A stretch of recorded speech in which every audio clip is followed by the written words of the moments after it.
Ready start. उपाध्यक्ष महोदय, हमारे देश में पंचायती राज का कितना महत्व है, इसे सभी जानते हैं क्योंकि इसका हजारों वर्ष पुराना इतिहास रहा है। विकेंद्रीकृत जनतांत्रिक कार्य प्रणाली ने निश्चय ही हमारे देश में सफलतापूर्वक काम किया है और आज भी जहां पंचायतों का शासन स्थापित है वहां पर भी यह प्रणाली पर्याप्त सार्थक है। साथ ही यह मजबूत तथा प्रभुत्वकारी है, विशेष रूप से भारत जैसे देश में जहां संचार व्यवस्था इतनी जर्जर हो, यह और भी महत्वपूर्ण हो जाता है। यहाँ स्थानीय स्तर पर विकेंद्रीकरण बहुत ही आवश्यक है। यद्यपि हमारे संविधान के निर्माताओं ने देश के लिए पंचायती राज प्रणाली की कल्पना की थी, इसे अस्तित्व में लाने की जिम्मेदारी राज्यों पर छोड़ दी गई।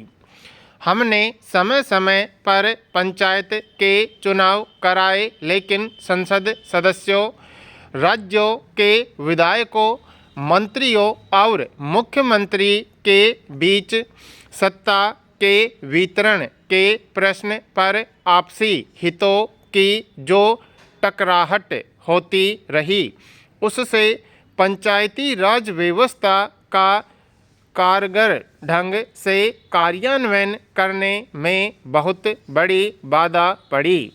यही कारण है कि पंचायतों के चुनाव कभी बाढ़ का बहाना लेकर तो कभी सूखे को आधार बनाकर प्राय टाले जाते रहे, जबकि इसके पीछे मुख्य कारण यह था कि कोई भी सही अर्थों में सत्ता में हिस्सेदारी को पसंद नहीं करता था। हमारे भूतपूर्व प्रधानमंत्री को इस बात का श्रेय दिया जाना चाहिए कि उन्होंने पहली बार यह अनुभव किया कि अगर पंचायतों का कामकाज पूरी तरह राज्यों पर छोड़ दिया गया तो संभवतः कभी भी पंचायती राज को व्यवहारिक रूप नहीं दिया जा सकेगा। कर्नाटक जैसे कुछ राज्यों ने पंचायत कानून का अच्छा रूप प्रस्तुत किया। इस राज्य में चुनाव भी हुए, लेकिन जब सत्ता को नीचे तक ले जाने की बात आई तो राज्य के शक्तिशाली मंत्रियों और विधायकों ने राज्य के पंचायत अधिनियम में व्यक्त उद्देश्यों के अनुरूप सत्ता को नीचे तक ले जाने से मुख्यमंत्री को रोक दिया। संवैधानिक संशोधन के बाद अब यह सभी राज्यों के लिए अनिवार्य हो गया है कि वे हर 5 वर्ष बाद पंचायत के चुनाव कराएं और कानून अनुसार सत्ता को नीचे के स्तर तक ले जाएं। जिस समय यह संविधान संशोधन पारित हुआ, मैं एक सांसद था और सौभाग्यवश मैं उस समिति का सदस्य भी था जिसने इस संशोधन को तैयार किया था। बहुत सी बातें राज्यों को तय करने के लिए छोड़ दी गई हैं। उपाध्यक्ष महोदय, मेरी व्यक्तिगत राय है कि सत्ता और अधिकार के संबंध में और भी अधिक स्पष्ट विभाजन रेखा होनी चाहिए थी ताकि राज्य सरकारों को बचाव का कोई रास्ता न मिल सके। लेकिन इस प्रस्ताव पर विचार करने का काम लोकसभा का है। मध्य प्रदेश जैसे राज्य में 30,000 पंचायतों और 2 लाख से अधिक पंचों का चुनाव कराना बहुत बड़ा काम था। हमने अपना चुनाव आयोग और वित्त आयोग बनाया, लेकिन लोगों ने कहा कि ग्रामीण क्षेत्रों में हमें पर्याप्त महिला उम्मीदवार नहीं मिल सकेंगी।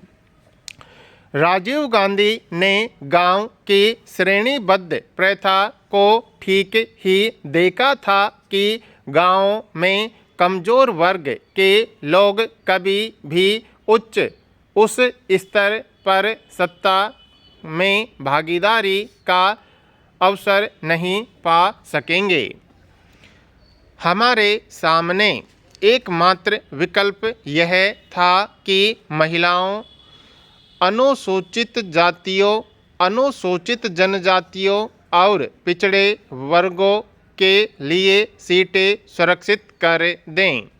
इसलिए हमने यह आरक्षण देने का काम शुरू किया, लेकिन यह प्रश्न उठाया गया है कि किस प्रकार अलग अलग चुनाव निशानों सहित 4 अलग अलग पेटिकाओं में एक निरक्षर ग्रामीण यह जान सकेगा कि पंच के लिए हवाई जहाज के निशान पर, सरपंच के लिए डोलची के निशान पर, ब्लॉक सदस्य के लिए बैलगाड़ी के निशान पर वोट डाला जाए। फिर भी हम अपने कार्यक्रम के अनुसार चलते रहे। हमारे पास अलग अलग रंगों के मतपत्र थे और आश्चर्य है कि मतदाताओं को अपनी पसंद के उम्मीदवार का चयन करने में कोई कठिनाई नहीं हुई। हालांकि इस चुनाव में कुछ पैनल भी थे। प्रत्येक शक्तिशाली व्यक्ति के पास पंच से लेकर जिला परिषद सदस्य का अपना पैनल था। इस घटना ने भारतीय मतदाता की परिपक्वता का पता चलता है। इससे यह पता चलता है कि एक निरक्षर भारतीय नागरिक के पास सामान्य समझ और प्रतिभा की कमी नहीं है। हमने प्रक्रिया जारी रखी और चुनाव संपन्न हुए। जब सत्ता के हस्तांतरण की बात आई तो उन वर्गों ने जो पंचायतों के साथ सत्ता की हिस्सेदारी में हिचकिचाहट दिखा रहे थे, इस विषय को फिर उठाया और राज्य मंत्रिमंडल की बैठक शुरू होने से दिन पूर्व मेरे कुछ सहकर्मी मेरे पास आए और उन्होंने पूछा, क्या आप सचमुच इन मामलों के प्रति गंभीर हैं? मैंने कहा, यह एक ऐसा वचन है जो हमने स्वयं ही किया है और इससे पीछे हटने का प्रश्न ही पैदा नहीं होता।